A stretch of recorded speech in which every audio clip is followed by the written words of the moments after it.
Things just got easier thanks to Diona, who not only takes on the responsibility of healing her team, but also serves terrible cocktails for her enemies. One of the first bow users in the game to join the ranks of healers, Diona brings the power of freezing and potions into the battlefield. Just like few other characters in the game, her elemental skill has two different activations. If you simply press the button, she will shoot out 2 Qiqi claws which will deal cryo damage, but more importantly, create a shield around you that remains even when switching to a different character. But if you hold the skill, you will instead unleash 5 claws, and the shield you gain will also increase your damage absorption. And obviously, if you choose the stronger version of the skill, you will need to wait almost 3 times longer for the cooldown to finish compared to the weaker version. And this is an interesting decision that's left for the players to make. Do you want to create more shields and apply cryo status on your enemies more often, or do you instead want a bigger shield and more damage in one fell swoop? And cryo elemental status is quite powerful for reactions like superconduct or melt, so it might be worth considering to use the skill more often, but depending on the situation, you might just want to unleash one big attack and go back to your other characters instead. Now when it comes to her elemental burst, she will throw her deadly cocktail and create an icy mist in an area that will constantly damage enemies inside of it, as well as heal the characters within the field. So it's a pretty simple elemental burst, and you will only need to be precise at choosing a strategic location, as well as make sure to group as many enemies inside the field as possible. Finally, the coolest part about Diona is her bow. Because her charge shots deal cryo damage, she can not only freeze enemies when it's raining, but also do the same against hydro slimes, as well as enemies who have hydro elemental status on them. It also seems to be she can create frozen path on water, although forming a consistent path seems to be tricky, but surely there will be players who will figure out how to best use her water walking skills. All in all, Diona is all about providing excellent support. Not only can she create shields and provide strong healing for her teammates, but also freeze her enemies as well. The only thing that's a big red flag about Diona is her inability to communicate with her feline friends.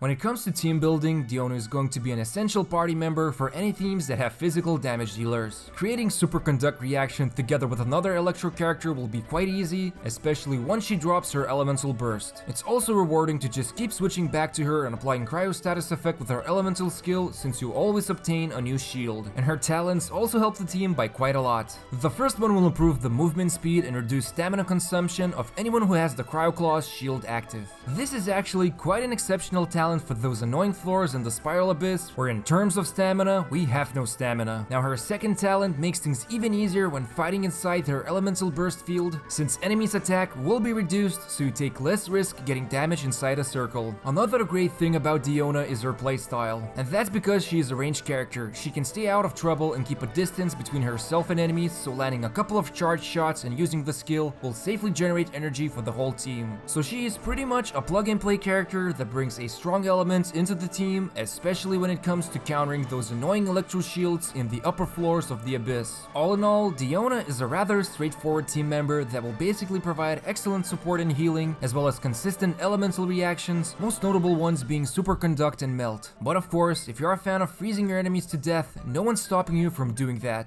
Probably the first thing many players will notice is that Diona isn't the first cryo healer, since her rival is not only matching the role but also her height as well. And while Qiqi does indeed compete with her on a certain level, they both have something different to offer. One of the most important assets Diona brings is her shield, and the way the game is heading, there already are artifact sets like Retracing Bolide or the new 5-star Catalyst that increases your attack for having an active shield. And while Qiqi can provide more consistent healing, since both their skill and burst are focused on doing that, Diona can reduce enemies' attack and also provide more consistent cryo debuffs with her elemental burst. Finally, the most obvious difference between the two is their rarity. Obtaining multiple 5-star constellations is a very slow and expensive process, while you have a better chance of getting 4-star constellations more easily. And of course, the more constellations you unlock, the stronger the character becomes, and this is the most realistic situation for 4-star characters. This is obviously more of a theoretical analysis and won't really matter if you don't own Qiqi, and even if you do, you might find Diona more enjoyable to play on a personal level, and that of course is what matters the most. But aside from this innocent competition, there's a lot to love about Diona. If you still haven't invested in any of the healers or just starting out and unlocked her, she's going to be an excellent choice for your team, especially because Cryo Element is in high demand when it comes to the Spiral Abyss. Overall, Diona leans more closer on a defensive playstyle, since she is a ranged character, not to mention her elemental skill also shoots out projectiles. From the initial testing, the only thing that sticks out more of a drawback would be her elemental burst and energy cost, which is pretty high and will require to play around with some energy recharge artifacts or even weapons so that you could activate the burst more often. But her main selling point is that she's able to provide cryo shields for her team, which obviously absorbs cryo damage even better than other types of incoming damage, so fighting against those annoying Fatui cryo gunners or cryo abyss mages will make those encounters especially easy. And of course, almost any elemental reaction with her will be extremely beneficial for the team, since you can just swap in and swap out within a safe distance to unleash your skill and burst. And that's a big plus for any characters that can heal. So the only question remaining will be when MiHoYo decides to add one more tiny character to form the ultimate squad of dangerous killers. Enjoy the video, make sure to subscribe and hit the bell notification on, as well as gently press the like button. Also, check out more of our videos recommended for you, or even visit us at gachagamer.com for an up-to-date tier list. Thank you for watching us.